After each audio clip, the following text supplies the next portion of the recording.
Welcome to the Startup Grind.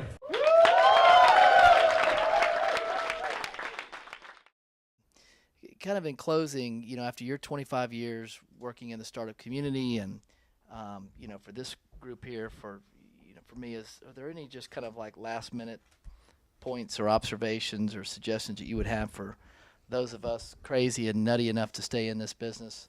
Yeah, absolutely. Just kind of any final reflection like to hear. You know as well as I do that our industries are in massive amounts of change and upheaval. So just think about, there's no real, when I say, you trend watch, you're basically looking at historical data and try to project what it's going to look like in the future. So you need to look at some of the things that are happening today. Apple has sold 67 million iPads. 67. Nothing has sold that fast in history. So the whole computer industry is in massive change. And the phone is the same thing. 218 million iPhones.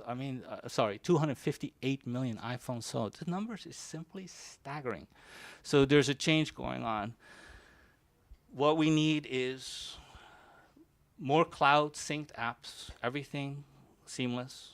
What we need is better GUIs. We need GUI shops. I'm going to encourage the venture capitalists to invest a couple of $2 to $3 billion a year in 3,000 GUI studios, because our human user interface is going to leap forward. Siri, tip of the iceberg. Everything will be voice driven, or everything will be driven by your eyeball movements.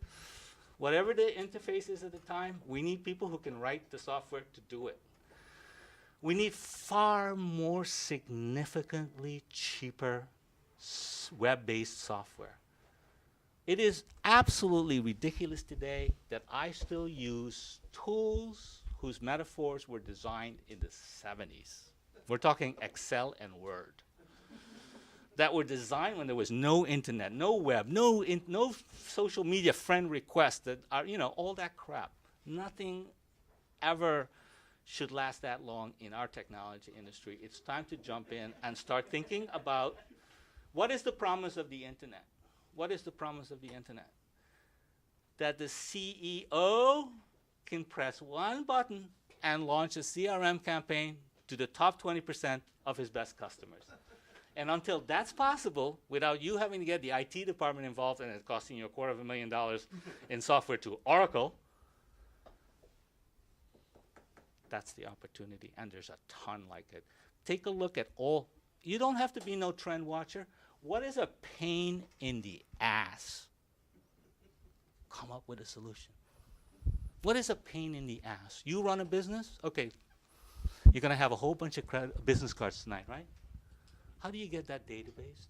How do you remember who said what to you and what asked for what? How do you